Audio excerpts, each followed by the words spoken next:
2004లో యూనియన్గా ఏర్పడి ఇప్పటి వరకు 64 నుంచి ఇప్పటి వరకు నిరంతరంగా ప్రజలకు సేవలు అందిస్తూ ప్రజల గుడ్డలో చిరస్థాయిగా ఉండిపోయినటువంటి సంస్థ ఎల్ఐసి.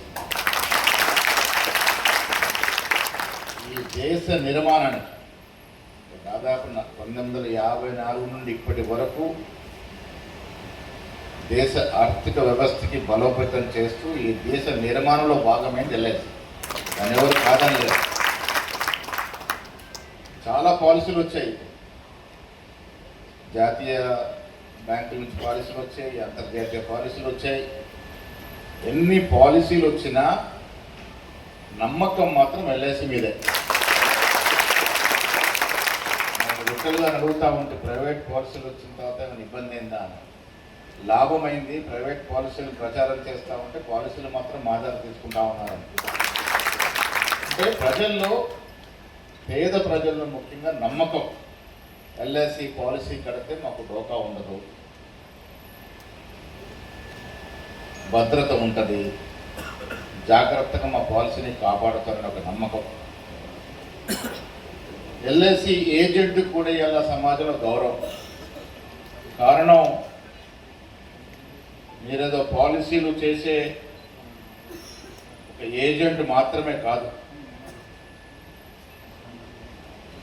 ఒక వ్యక్తికి ప్రమాదవశాత్తు ఏదైనా జరిగినా ఆ కుటుంబం భవిష్యత్తు నిలకడ ఉండటానికి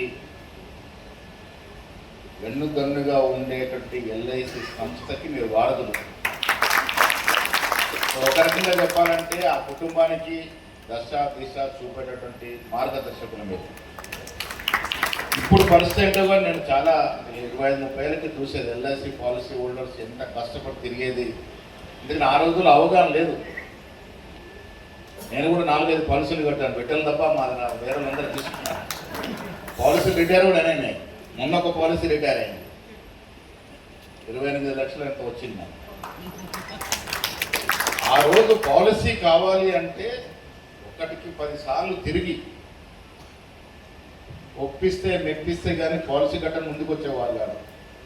కారణం ఏంటంటే నిరక్షరాస్యత, అవగాహన లోపము. అంటే పాలసీ కడితే వ్యక్తికి, కుటుంబానికి భద్రత అని తెలియకపోవడం. ఇవాళ ఎగబడి పాలసీలు కడతా ఉన్నారు, ప్రైవేట్ పాలసీలు కడుతున్నారు, ఎల్ఐసి కడతా ఉన్నారు. ఆనాడు ఒక పాలసీని చేయాలంటే ఇప్పుడు కొత్త తరం కాదని పాత తరం ఎల్ఐసి ఏజెంట్ చాలా మంది ఉన్నారు. చెప్పులు అలిగేదాకా తిరిగేవారు, అయితే కానీ పాలసీలు వచ్చేవి కాదు. అప్పుడున్నటువంటి పరిస్థితులు అటువంటివి. కానీ ఏదేమైనా ఎల్ఐసి ఏజెంట్ల యొక్క పాత్ర చాలా గొప్ప పాత్ర. నేను ముఖస్థుతి ఏం చేయట్లేదు, వాస్తవంగా చెప్తా ఉన్నాను. మీరు కష్టపడి తిరిగి వారు కాదు కుదరదన్న ఒప్పించి పాలసీ చేస్తే అనుకోని సంఘటన జరిగినప్పటికీ మీరు గుర్తొచ్చేవారు. ఆనాడు ఆ వ్యక్తి వచ్చి నన్ను ఒప్పించకపోతే నా పరిస్థితి వాళ్ళు ఏమిటి అని. ఆ గొప్ప దోహదం చేసిన వ్యక్తుల్లో సమాజ నిర్మాణంలో మీ భాగస్వామ్యం ఉంది, చిరస్థాయిగా ఉండదు.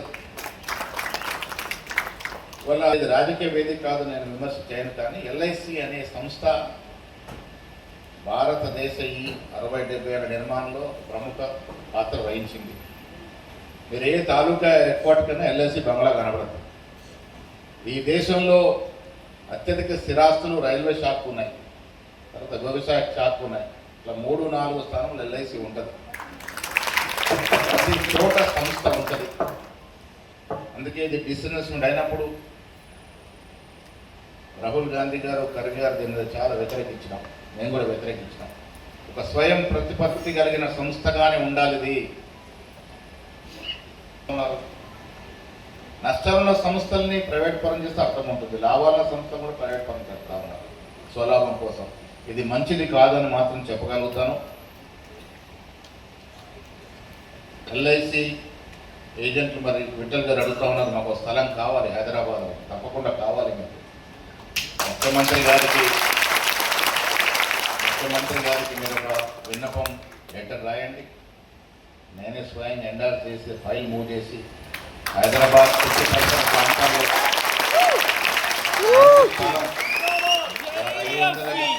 500 గదాలు అన్నారు కానీ నేను ఎక్కువ ఇప్పించే ప్రయత్నం చేస్తాను. మీరు కూడా దాన్ని అందరికీ ఉపయోగపడే విధంగా ఒక ఎల్ఐసి ఏజెంట్ హైదరాబాద్ వస్తే ఉండే విధంగా అన్ని సదుపాయాలతో కట్టుకుంటే బాగుంటుంది. ఆ ప్రయత్నం నా వంతుగా చేస్తానే మాట తప్పకుండా చెప్తా ఉన్నాను. This is Kiriti Damaraju. Like, share and subscribe to Saira TV. Oh, Saira!